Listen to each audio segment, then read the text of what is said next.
Оройтойгоо дээр нь харилцаагаа засч, хожимдоогоо дээр нь амьдралаа бүхэл. Салах уу байх уу гэж эргэлзэж бичсэн нэгэн загтлыг яг одоо задлах гэж байна. Гэр бүлийн радиогийн салах уу байх уу нэвтрүүлэг.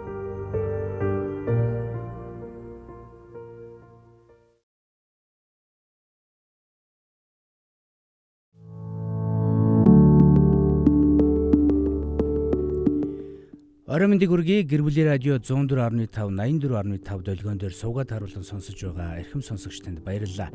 Гэр бүлийн радиогоос салалтын ирмэгдээр ирчихсэн байгаа, салах уу байх уу дээр тулчихсан байгаа гэр бүлүүдийг эргэж амьдралаа хараад, харилцаагаа хараад хин хиндэ боломж олгох уу, яах уу гэдэг нүүдлийг хийх зорилготой. Батбих гэр бүлийг бий болгох зорилготой салах уу байх уу нэвтрүүлгийг танд хүргэдэг үлээ. Тэгээд салах уу байх уу нэвтрүүлгийг бол дугтуутай сэтгэл @gmail.com гэсэн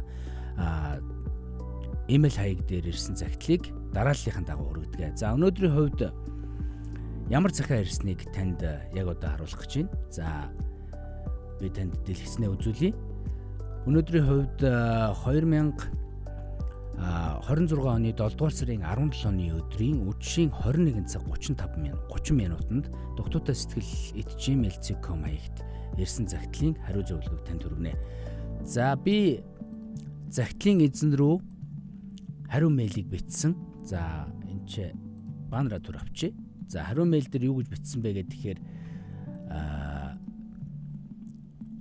таны загт сайн байна уу? Салах уу байх уу нэвтрүүлгийн хариу зөвлөгөөг 8 дугаар сарын 26-ны өдрийн лавг гарагт 19 цаг 5 минутаас салах уу байх уу нэвтрүүлгээр танд хүргэнэ. Та хариултаа салах уу байх уу нэвтрүүлгээр хүлээн авч сонсорой гэж загтлын эзэн рүү бол мэйлийг бичсэн. Тэгэхээр магадгүй яг одоо салах уу байх уу нэвтрүүлгийн өнөөдрийн дугаарыг загтлын эзэн маань сонсож байгаа, үзэж байгаа. Тэгэхээр коммент хэсэгт хэлэх үг, ярих зүйл энэ бүхнийг та аль болох энэ загтлын эзэнд урам өгсөн маягаар сэтгэлдээ үлдээвэл зүгээр шүү гэдэг зүйлийг танд хэлье. Тэгээд олон юм нуршилгүйгээр яг одоо би танд загтлыг уншиж өгье. Загтлын эзэн залуу маань ямар утгатай загтлыг бичсэн байна. Та загтлыг маш сайн сонсож байгаад дараа нь надтай хамт бас энэ залууд урам өгсөн байдлаар загтлын эзэнд хариу зөвлөгөөг хүргэж болно шүү гэдгийг хэлье. Ингээд ямар хүн ямар загтал ирүүлснийг хамтдаа сонсъё, би танд дуудаж өгье. Сайн байна уу? Танд болон сонсогч та бүхэндээ энэ өдрийн мэнд хүргэе. Би 40 настай 4 хүүхдийн аав. Сайхан гэргийн хань үлээ. Танай нэвтрүүлгийн цөөхөн дугаарыг эхлэх бүрт багахан зүйл ойлгоод авчих юмсан гэж сонсдог болсон. Тэгээд нэг зүйлийг бодлоо. Яагаад заавал эмэгтэй хүмүүс асуудалтай, сэтгэлийн шарахтай, хэцүү байгаагаа илэрхийлж зөвлөгөө авахыг хүсдэг юм бол доо гэж. Би харахтаа маш олон эрчүүд асуудалтай, хэцүү байгаа гэж хардаг. Миний хувьд бас л салах уу байх уу гэдэг маш том сонголтон дээр ирчихсэн өдөр хоногийг өнгөрүүлж байна. Энэ захиаг олон хоног бодож байд бичлээ. Эрчүүд ч юм уу магадгүй миний хувьд дотроо маш их хэлхийг хүссэн, хэлмээр, асуумаар, ярилцмаар байгаа ч тэр бүхнээ яг тулахаар бүрэн гүйцэд гаргаж илэрхийлж чаддаггүй юм байна. Суугаад ярилцахаараа бодож байсан зүйлсийн тал хүрхгүй хувийг буруу аргаар, буруу цагт дутуу хэлснээсээ болж өөрийгөө ойлгуулж сэтгэлээсээ хэлж чадаагүйгээсээ болж буруутдаг. Эхнэртээ энэ бүх зүйлээ хэлдэг. Эхнэртээ энэ бүхнээ хилээдж сүүлд нь ойлгохгүй гэсэн дүгнэлтийг үлдээдэг юм байна. Энэ загтлыг өөрийнхөө тухай ярих гэж бичиж байна. Бас над шиг нөхцөл байдалд орсон хүмүүс байвал ганцаараа биш шүү гэж хэлмээр байна. Эхнэртээ олон жил хамт амьдарсан. Эхнэртэйгээ олон жил хамт амьдарсан. Бусдын нүдээр бол жирийн л нэг айл. ажилтай, орлоготой, хүүхдүүдээ өсгөж байгаа. Гаднаас нь харахад асуудалгүй мэт харагддаг гэр бүл. Гэхдээ амьдрал дотроосоо ямар байгааг гаднаас нь харж мэддэггүй юм байна. Хэдэн сарын өмнө миний амьдралд маш хүнд зүйл тохиолдсон. Тэр үед би юу хийхээ ч мэдэхгүй байлаа. Ууралсан, гомдсон, итгээгүй, шүн унтчих чадахгүй болсон. Толгой дотор нэг л асуулт эргэлдэж байна. Яагаад ийм зүйл болсон юм бол? Би юу буруу хийсэн юм бэ? Би хангалтгүй байсан юм уу? Надад яаж ингэж хандаж чадаж байна? Эдгээр асуултууд миний толгойд эргэлдсэн. Үнийг хэлэхэд эхэндээ бүх бурууг би эхнэртээ өгч байсан. Гэхдээ цаг хугацаа өнгөрөх тусам өөрийгөө бас эргэж харж эхэлсэн. Өөрийгөө буруутгасан, үзэн ядсан. Би энд нэг зүйлийг заавал хэлмээр байна. Миний эхнэр гэртээ суудаг хүн биш. Өөрийн гэсэн ажилтай. Хамтдаа бүтээсэн бизнесээ хөгжүүлж, санхүүгээ өөрөө хариуцдаг. Би ч гэсэн ажил хийдэг байсан. Үннийг хэлэхэд би эхнэрээсээ их мөнгө олдог хүн байгаагүй. Бидэнд идэх хоол байсан, амьдрах гэр байсан. Гэхдээ одоо эргээд харахад би л тэгж боддог байж. Бидэнд өөр зүйл дутаж байжээ. Эхнэр өөр бодолтой байсныг сүүлд нь ухаарсан. Тийм болохоор энэ асуудлыг зөвхөн мөнгө эсвэл амьдралын боломжтой холбож ойлгож болохгүй шүү гэж та бүхнээс хүсье. Бид ярилцгаа болсон байсан. Бид бие бинийгээ сонсгоо болсон. Нэг гэрт амьдарч байгаа ч гэсэн дотроо холдсон байсан. Ажил хийгээд ядарсан гэж бодоод л хоёр тийш хараад л унтна. Бид хоёр хоёулаа өөр өөрийн асуудлаа дотроо хадгалсаар байсан юм байна. Тухайн үедээ би тийм ч ноцтой зүйл гэж энэ бүхнийг боддоггүй байлаа. Одоо бол маш их харамсдаг. Яагад гэвэл асуудал үүсгэхээс өмнө ярилцсан бол магадгүй өнөөдрийн энэ байдалд хүрэхгүй ч байсан байж болох юм. Хожим нь би их нэртэйгээ маш олон удаа ярилцах гэж оролцсон. Тэр үед л би зарим зүйлийг ойлгож эхэлсэн. Тэр надад намайг өвдгөхийн тулд тийм зүйл хийсэн ч юм шиг шал өөр зүйл ярьдаг. Харин олон жил хуримтлагдсан ганцаардал, гомдол, сонсогдохгүй байгаа мэт мэдрэмж нь түүнийг буруу газар тайвшруулах хайхад хүргэсэн гэж би харж байгаа. Магадгүй 40 насны хямралч бас давхцсан байх. Өөрийг нь ойлгох хүн хэрэгтэй болсон. Ярилцах хүн хэрэгтэй болсон. Тэр үед нь өөр хүн гарч ирсэн. Тэгэд асуудлын сонссон, зөвлөгөө өгсөн, ойлгосон, халамжилсан, аажмаар тэр хүн рүү татагдсан болов уу гэж бодож байна. Энэ бүхнийг ойлгоход надад маш их хэцүү байна. Олон жилийн өмнө би өөрөө алдаа гаргаж тухайн үед юу ч болоогүй юм шиг өнгөрч байсан. Үннийг хэлэхэд одоо ч хэцүү байдаг. Гэхдээ би нэг зүйлийг ойлгосон. Гэр бүлд асуудал үүсгэхэд буруугаа хуваалцаж болно. Харин сонголтоо хүн өөрөө хариуцдаг. Би өөрийнхөө алдааг харсан. Эхнэрийнхээ алдаагч харсан. Хинэн зөв, хинэн буруу вэ гэдэг дээр биш.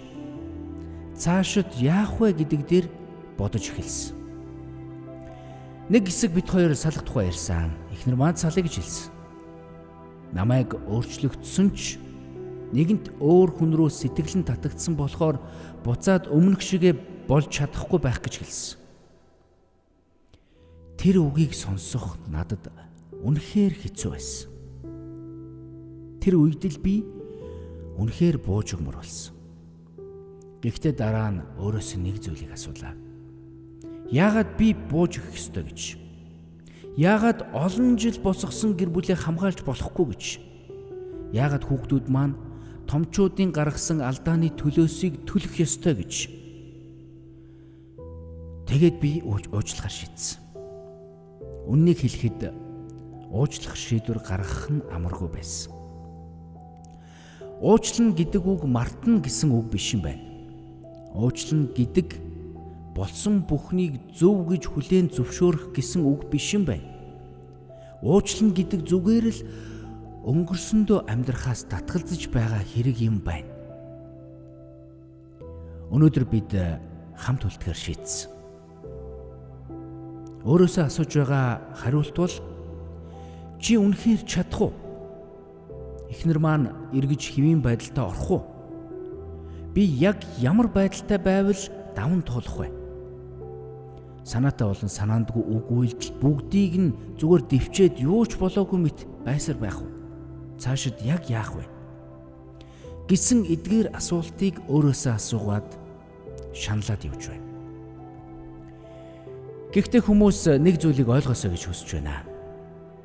Хамт үлдэхээр шийдсэн гэдэг нь асуудал дууссан гэсэн үг биш юм байна. Хамгийн хэцүү үе нь дараа нь эхэлдэг юм байна. Өнөөдөр би өөрчлөгдөх гэж хичээж байна. Илүү их ярилцах гэж хичээж байна, илүү их анхаарах гэж хичээж байна. Гэхдээ заримдаа надад маш их хэцүү санагддаг. Миний гаргаж байгаа үйлдэл бүхэн эхнэрт төвөгтэй залхсан байдалтай харагддаг. Эхнэр маань өмнөх шигээ биш болсон юм шиг санагддаг. Заримдаа намайг сонсохгүй байгаа юм шиг, заримдаа юу ч хэлсэн хамаагүй байгаа юм шиг. Заримдаа миний хийж байгаа бүх оролдлого түүнд хүрэхгүй байгаа юм шиг. Би үүнийг бичиж байгаа нь түүнийг буруутгах гэсэндээ биш. Та бүхэн ч бас намайг битгий буруутгаасай гэж хүсэж байна. Түүнийг ч бас битгий буруутгаасай гэж хүсэж байна. Зүгээр л үннийг хэлэх гэж байгаа хэрэг. Магадгүй тэрч гисэн өөрийн гисэн тэмцэлтэй байгаа бах. Магадгүй тэрч гисэн буцаад хэвэн болох гэж оролдож байгаа бах. Магадгүй тэрч гисэн өөрийгөө ойлгох гэж хичээж байгаа бах. Би мэдэхгүй. Гэхдээ нэг зүйлийг би мэдж байгаа. Өнөөдөр надад маш их дэвчээр хэрэгтэй байна. Маш их зориг хэрэгтэй байна. Заримдаа би өөртөө чи чадна гэж хэлдэг. Заримдаа хэлэх хүчгүй байдаг. Гэхдээ би хичээсээр л байна. Эцэст нь нөгөө л салах уу байх уу гэсэн асуулт дээр ирдэг. Энэ загтлыг уншиж байгаа бүх нөхөр, бүх эхнэрүүдэд нэг зүйлийг хэлмээр байна. Хайртай хүн чинь ярилцах гэж оролдож байвал заавал сонсоорой. Тэр өдөртөө асуудал мэт санагдахгүй байсан зүйл хэдэн жилийн дараа маш том шарах болон эргэж ирж болдог юм байна. Гэр бүл зөвхөн мөнгөн дээр тогтдоггүй юм байна. Зөвхөн хайртай гэсэн үгэн дээр ч тогтдоггүй юм байна. Гэр бүл гэдэг өдөр бүр сонсох, ойлгох, анхаарах, хамт байх гэсэн жижиг зүйлсээр тогтдог юм байна. Би өнөөдөр төгс хүн болсон гэж хэлэхгүй. Манай гэр бүл бүх асуудлаа шийдсэн ч гэж хэлэхгүй. Гэхдээ би нэг зүйлийг ойлгосон. Зарим алдаа маш үнэтэй сургамж болдго юм байна. Хүн хайртай хүнээ алдах шахсан үедээ л ямар үн цэнтэй байсныг нь ойлгодог юм байна. Миний туулсан зүйлсээс хэн нэгэн сургамж аваасай гэж хүсэж байна. Хитрхи оройтхоос өмнө ярилцаарай. Хитрхи оройтхоос өмнө сонсоорой. Хитрхи оройтхоос өмнө хайртай хүмүүсээ ойлгохыг хичээгээрэй. Баярлалаа. Нэрээ ноцлоо.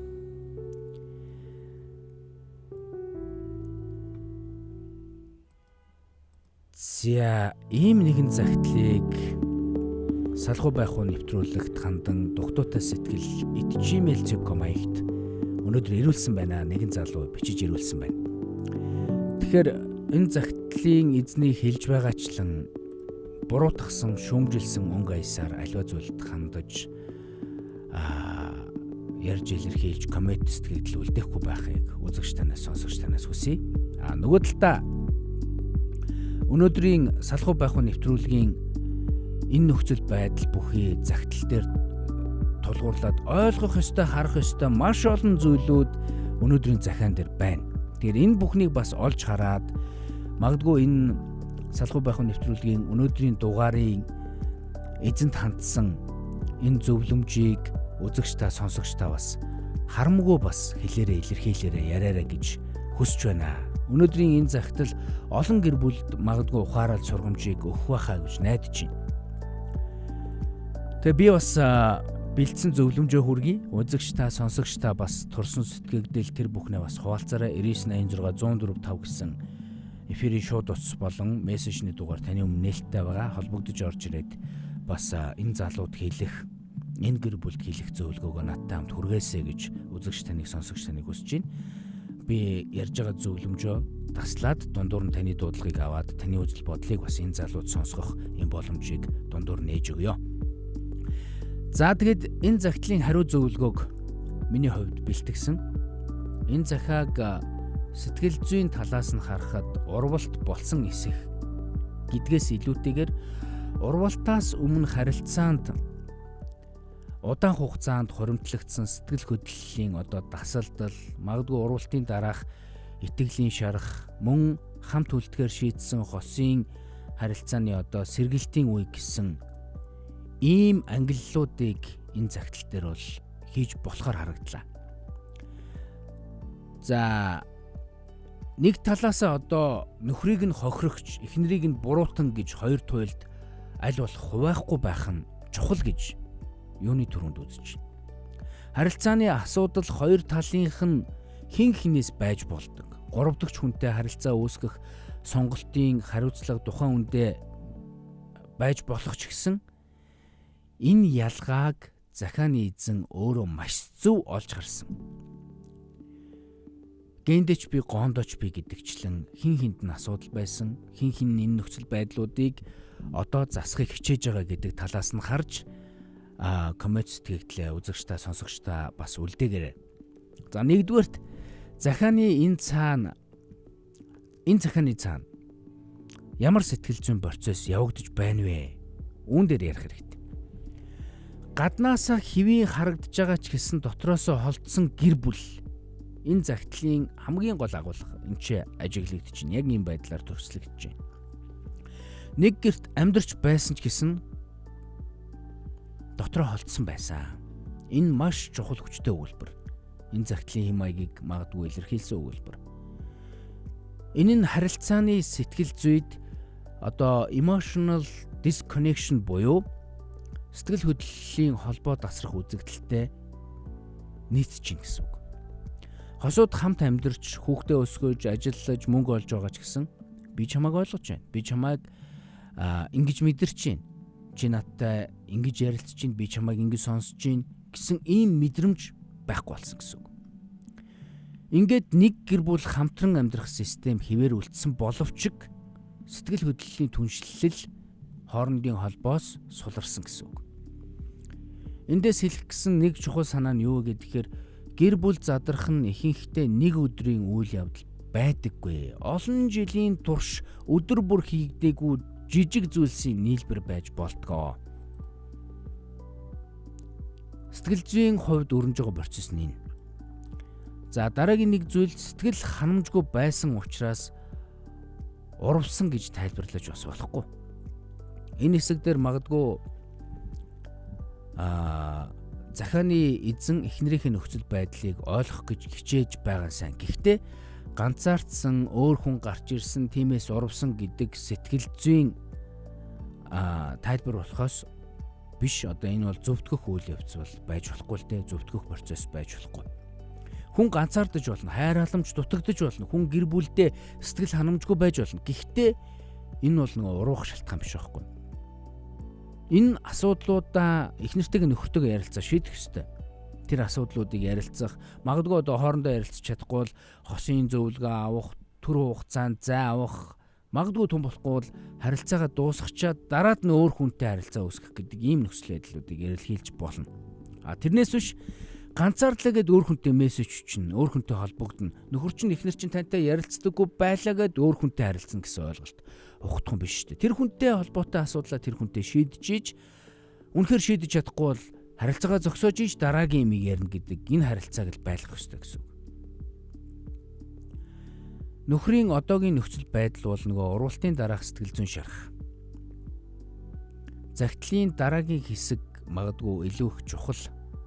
Та ууралсан, гомдсон, итгэхэ болсон, нойрчин алдагдсан, яагаад гэсэн утгатай маш олон асуултыг өөрөөсөө асуусан. Би хангалтгүй байсан болов уу? Би өөрийгөө энэ дээр хангалтгүй байсан уу гэсэн буруутгасан, өөрөөсөө асуусан, эхнэрээсээ асуусан, өөрийгөө шүүссэн, эхнэрээ шүүссэн маш олон яагаад гэсэн асуултууд байгаа. Энэ бүх нөхцөл байдлууд бол нөгөө урвалтын дараа маш олон хүнд илэрдэг түгээмэл зүйлүүд. Магадгүй нөгөө ямар ч нөхцөл байдалд байсан гэсэн, ямар ч хүнд энэ асуудал үүссэн гэсэн яг л ийм нөхцөл байдал процедурууд үүсдэг. Нөгөө рүүгээ хардаг, өөрлөгөө хардаг. Энийг нөгөө attachment injury буюу дотны холбооны гэмтэлтэй төстэй урвал гэж хэлдэг. Түүний хувьд зөвхөн эхнэр маань өөр хүнтэй болсон гэдэг үйл явдал биш. Харин миний итгэж байсан хүн, миний бодож байснаас өөр хүн байсан юм байна гэсэн дотоод ертөнцийн хямралыг үүсгэсэнтэй холбоотой гэсэн үг. Тиймээс одоо эхнэрийнхээ үг үйлдэл, харц, утас оролдож байгаа, оройтож ирэх, анхааралгүй байх зэрэг жижиг зүйлсийг хүртэл өмнөхөөсөө өөрөөр тайлбарлаж, өөрөөр харж иж болох юм.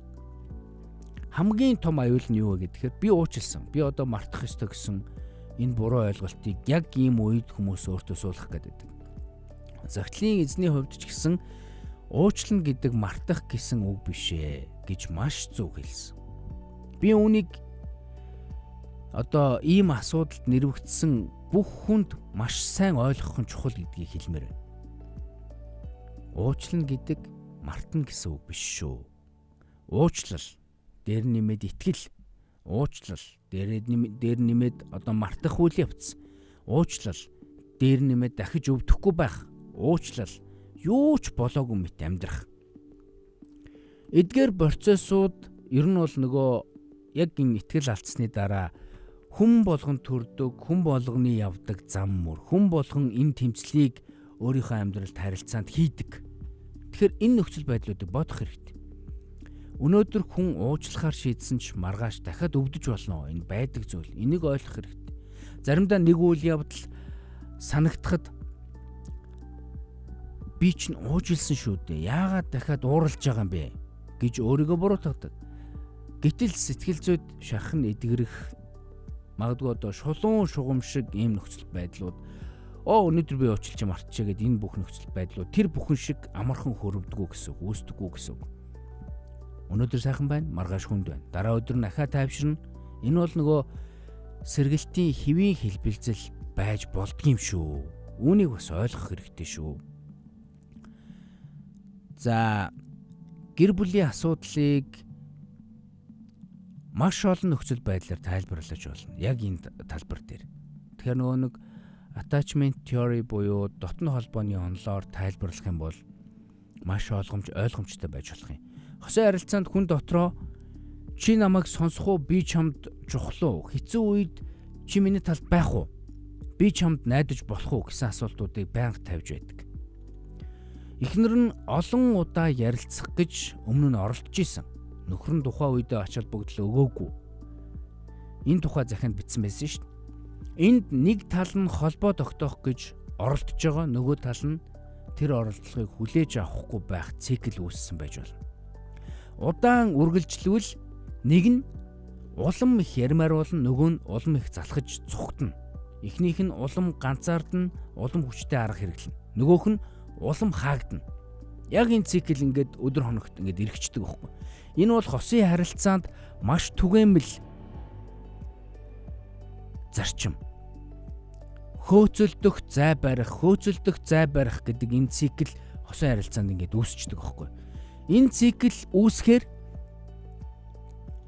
нөгөө нэг холдох мэдрэмжүүд үүсдэг, тохиолддог.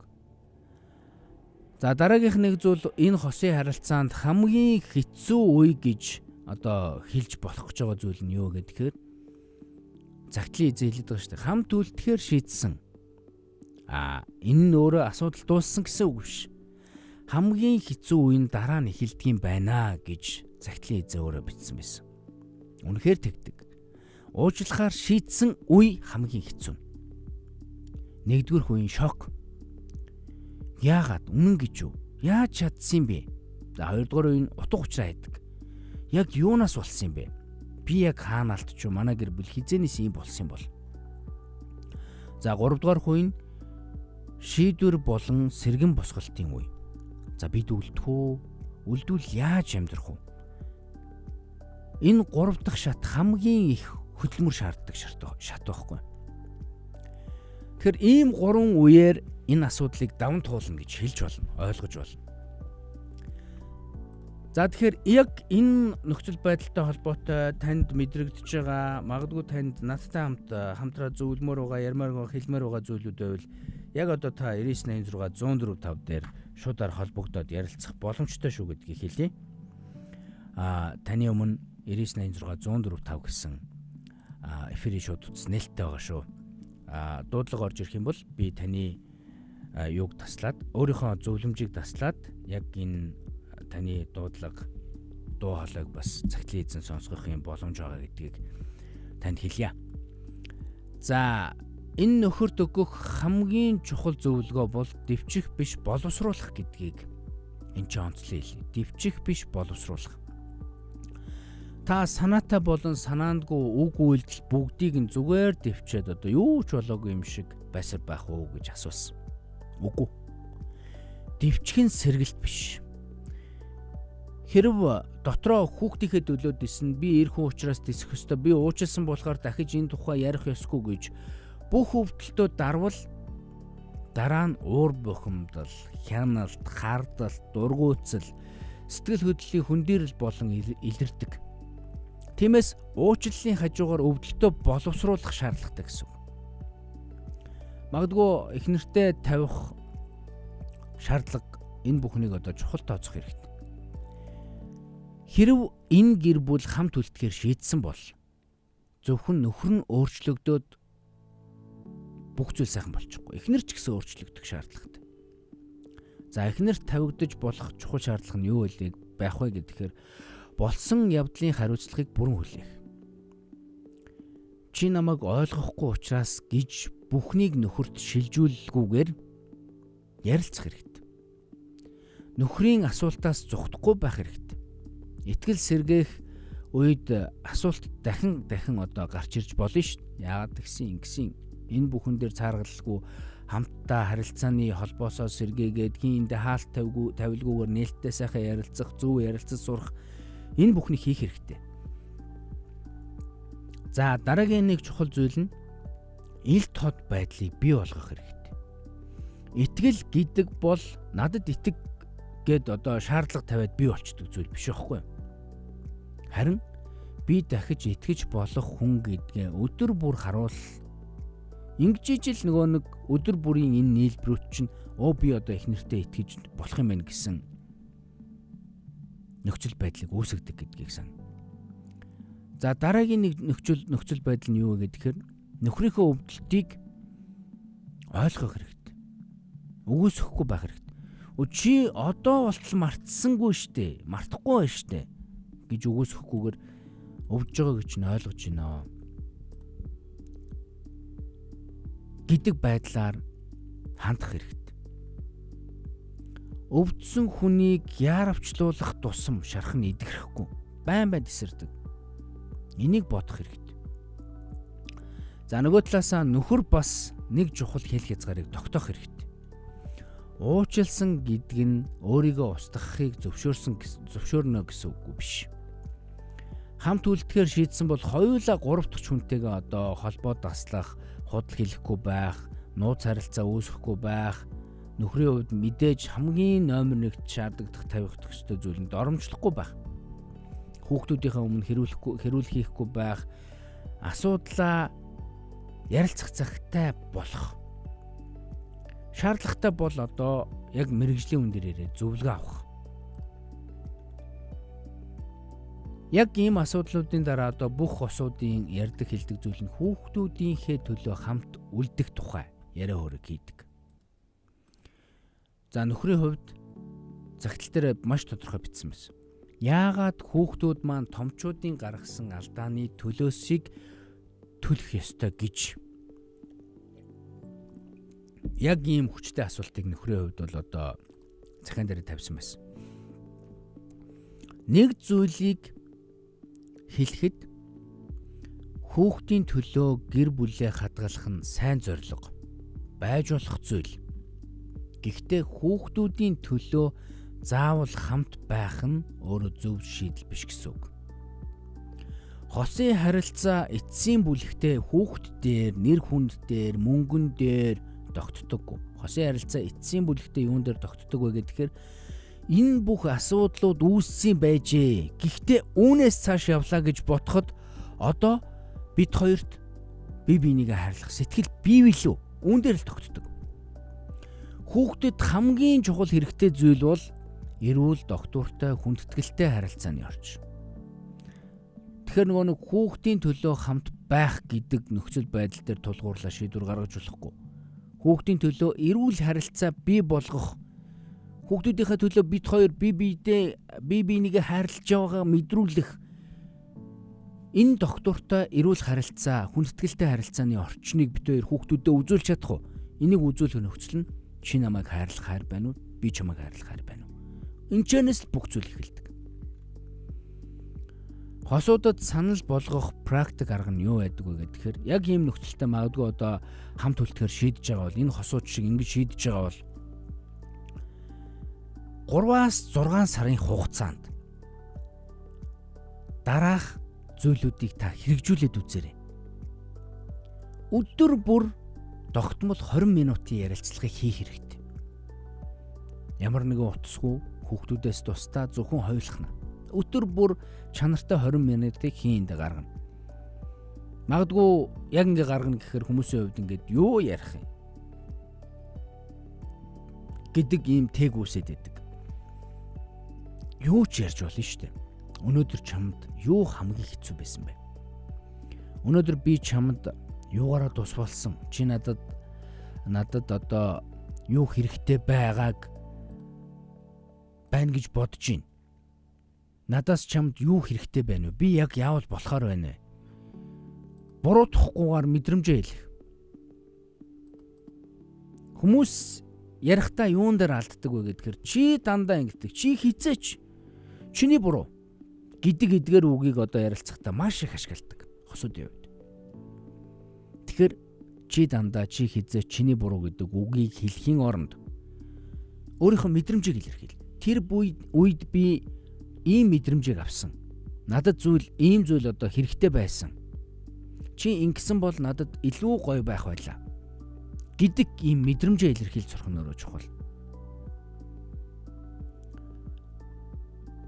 Ингиж мэдрэмжээ илэрхийлж ярилцаж сурвал яг ийм нөхцөл байдлуудыг давж чаднаа, туулж чаднаа. Өдөр бүр зөв харилцааг хоёр үүсгэж чадна. Энэ захааны хамгийн том сургамж нөхцөл байдал нь юунд байна вэ гэхээр урвалт бол гэр бүлийн асуудлын одоо төгсгөл биш байж болдгийм шүү. Харин гэр бүл өмнөх нөхцөл байдлаа одоо үргэлжлүүлэхгүйгээр цаашаа явж болох ийм шийдлийг хаах чухал хөшүүрэг нь магадгүй урвалтын асуудал байж болдгийм шүү гэдгийг энэ залуугийн цагтл өнөөдөр магадгүй танд нэгийг хэлж байгаа гэж бодож байна. Тэд өмнөх гэр бүл рүүгээ буцах гэж оролдох нөхцөл байдлыг энэчнээс үүсгэх байна. Харин шинэ гэр бүл бий болох хэрэгтэй гэдгийг энэ залуугийн хувьд ухамсарлаж байгаа байхгүй. Өмнөх харилцаа нь бид хамт амьдардаг байсан бол шинэ харилцаа нь бид бие биенээ сонсох, бие биенээ ойлгодог болох ёстой гэсэн энэ шинэ хэлбэр рүү очих тухай. Энэ загтлын эзэн маш ухаантайгаар дүгнсэн байна, тунгаасан байна. Амьдралаа олон талаас нь харсан байна. Магадгүй өмнө нь би гэр бүлээ тэжээж гин гэж хин ханддаг байсан бол одоо би чамтай сэтгэл хөдлөлөөрөө хамт байна гэдэг энэ хэлбэр рүү шилжиж нөгөө эд хөрөнгийн бус харилцаагаар эцэг эхийн үүрэгт бус харилцаагаар Яг бие биенийхээ төлөө амьдрах шинэ харилцааг энэ чинээс нээх гэж байна. Энэ бол гол санаа. Ийм харилцааг үүсгэн гэдэг өөрөө маш чухал байдаг шүү. Энэ бол өдөр бүрийн жижигхэн анхаарал, жижигхэн санаа тавилт, бие биетэйгээ хамт байх, ярилцах цаг хугацаа энэ бүхний нийлбэр дүнд бий болдог зүйл. Түрүү нөгөө санал болгосончлон өдөр бүр чанартай 20 минутыг хин эндээ зориулаад зарцуулаа, хин инээсээ асуулт асуу. Энэ бүхэн чинь дотн сайхан харилцаа бий болгодог. Энэ загтлын эзэн нөхөрт хэлмэр байгаа зүйл нь та яг одоо салах уу байх уу гэсэн асуултанд хариу олох гэж өөрийгөө шахах хэрэггүй. Харин хэрэг бид үлдвэл ямар гэр бүл болох вэ гэдэг асуултыг л өөртөө тавих хэрэгтэй. Та уужилсан байж болно. Гэхдээ өвдөж байгаа нь таны буруу биш. Та эхнэрээ ойлгож болно. Гэхдээ өөрийн шарахыг үүсгэх шаардлагагүй. Та өөрийнхөө алдааг хүлээн зөвшөөрч болно. Гэхдээ эхнэрийнхээ сонголтын хариуцлагыг өөр дээрээ бүхэлд нь үүрэх шаардлагагүй. Та үүрээд байгаа шүү. Би ийм байгаагүй учраас нөхөр маань эхнэр маань одоо өөр хүнтэй холбогдсон юм байна. Тэгэхээр энэ миний буруу байсан юм байна. Одоо би ингэж явах хэрэгтэй гэдэг гол гогцоо гаргаж ирэх гээд байгаа байхгүй юу? Эхнэрт ч гэсэн тантай ярилцах энэ асуудлыг боддоор шийдээд үнэхээр салах уу байх уу дээр өөр хүнтэй харилцаа үүсгэхгүйгээр салах уу байх уу дээр туулчаад дараад нь ингэсэн бол арай өөр хэрэг. Тэгэхээр нөгөө нэг хин хинд чинь одоо паранои буюу нөгөө харталтын эмгэг гэмтэл үүс. Энийг тодорхойлуулж ямар шатандаа явж гин, хоёр сэтгэл зүйн хувьд, зан харилцааны хувьд ямар онцлогтой хүмүүс үү? Өмнө нь энэ бүх асуудлууд давхарлагдаж энэ хэмжээнд хүрэхэд хүргэсэн ямар асуудлууд байна? Энэ бүхнийг бодох хэрэгтэй. Тэрнээс биш өөрийгөө золиослох замаар гэр бүлээ авч үлдэх энэ арга замыг нэвтрүүлж болохгүй. Харин ч хоёр талаасаа хариуцлага хүлээгээд шинэ харилцааг байгуулах хэрэгтэй. Хэрвээ хоёулаа үнэхээр гэр бүлээ авч үлдээ гэж хүсэж байгаа бол над дээр ирээд хамтдаа зөвлөгөө авах нь чухал шүү. Ялангуяа яг энэ араар тавилтыг даван туулах энэ нөхцөл байдал дээр бодиттой үйлдэл хийж итгэлцлэл, гомдол, хардалт дахин одоо ойртох энэ асуудлыг хамтдаа боловсруулж, хамтдаа хосороо ярилцаж, хин хинийхээ мэдрэмжийг сонсч иж энэний арга гардаг гэдгийг бодох хэрэгтэй. Эцэст нь захааны эзэнт хэлэх хамгийн үнцэнтэй өгүүлбэр бол хитрхи оройтхоос өмнө хин хинтэйгээ ярилцаараа сонсороо гэдэг энэ өгүүлбэр байсан. Харилцаагаа аврахын тулд эхлээд хэний буруу вэ гэдгийг биш, харин бид хоёрын хооронд юу алга болчихсон болоо гэдгийг энэ бүхнийг анзаарах нь чухал гэдгийг өнөөдрийн цагтлын эзэн маань хэлжээ. За энэ хүрээд салах уу байх уу нэвтрүүлгийн өнөөдрийн дугаарыг өндөрлөж байна. Цагтлын эзэн магадгүй энэ цагтлыг, энэ дугаарыг эхнэр лүгээ явуулаад хамтдаа ирээд зөвлөгөө аваарай гэж хүсье. Тэгээд өнөөдрийн дугаартаа хамт байсан бүхий л үзэгчдтэй, сонсогчдод маш их баярлалаа. Дараагийн дугаараар таны загтлыг ч гэсэн ярилцах боломжтой. Магадгүй танд салах уу байх уу дээр тулсан амьдралын чухал асуудлууд байгаа бол дугтуутай сэтгэл@gmail.com хаягт өөрийнхөө асуудлыг, амьдралыг уудалсан загтлыг ирүүлж болно шүү. Ирсэн загтлыг дарааллынхаа дагуу танд энэ мэтчлэн зөвлөгөө өгч хүргэнэ. Өнөөдрийн дугаартай хамт байсанд маш их баярлалаа.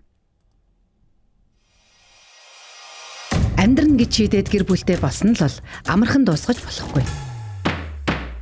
Эвдэрсэн итгэлцлээ засч эрүүл харилцаа бий болохыг хүсэж байгаа бол та дугтуйтай сэтгэл@gmail.com хаягаар нэрээ нууцлаад загтал илгээж мэргэжлийн хүнээс зөвлөгөө аваарай. Дараагийн удаа таны загтлыг задлж ярилцъя. Салах уу байх уу нэвтрүүлэг.